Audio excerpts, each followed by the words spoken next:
ಒಂದು ಸಾರಿ ಇನ್ವೆಸ್ಟ್ ಮಾಡಿ 1000 ವರ್ಷ ಬದುಕ್ತೀವಿ. ಒಂದು ಸಾರಿ ರಾಘಣ್ಣ ದಯವಿಟ್ಟು ನೋಡಿ.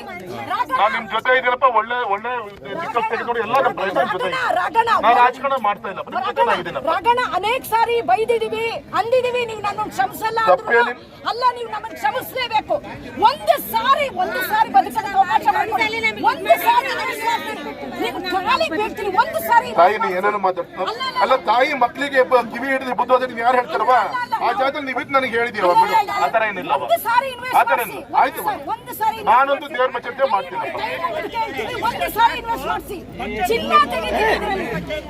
ಚಿನ್ನ ತೆಗಿತೀವಿ ಸರ್, ದಯವಿಟ್ಟು. ಆಮೇಲೆ ಇನ್ನೊಂದು ಸುದ್ದಿ ಬಂತು ಅಣ್ಣ ಒಂದ್ ನಿಮಿಷ.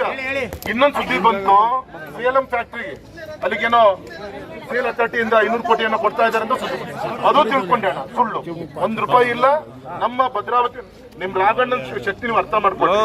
ಇಡೀ ನಮ್ಮ ಸ್ಟೀಲ್ ಅಥಾರಿಟಿಯಿಂದ ಶುರುವಾದಂತ 3 ಫ್ಯಾಕ್ಟರಿಯಲ್ಲಿ ಮೊದಲು ನಿಲ್ಲಿಸುವಂತ ಪ್ರಯತ್ನ ಆಗಿದಂತ ಮೊದಲನೇ ಫ್ಯಾಕ್ಟರಿ ನಮ್ಮ ಭದ್ರಾವತಿ 2020 ನಾನು ಅವಾಗೆ ಆದೇಶ ಮಾಡಿದ್ದೀನಿ.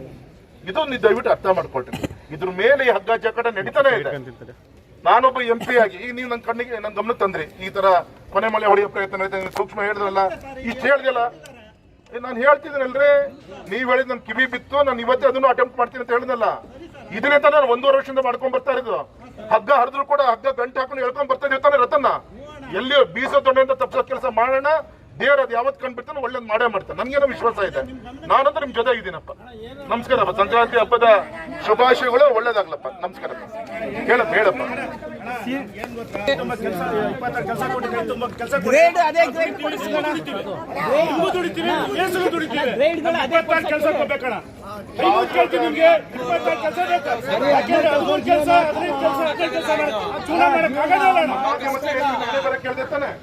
ಯಾಕೆ ಬರ್ಲಿಕ್ಕೆ ಕೇಳ್ದೆ ಹೇಳು? ನಿಮ್ ಧ್ವನಿ ಡೆಲ್ಲಿಗೂ ಮುಟ್ಲಿ ಅಂತ ತಾನೆ ಅವ್ರಿಗೆ ಬರ್ಲಿಕ್ಕೆ ಹೇಳಿದ್ದು. ಮುಟ್ಟಿಸ್ಬೇಕಣ ಕೆಲಸ ಕೊಡ್ಸಕ್ಕೆ ವ್ಯವಸ್ಥೆ ಮಾಡ್ಕೊಂಡು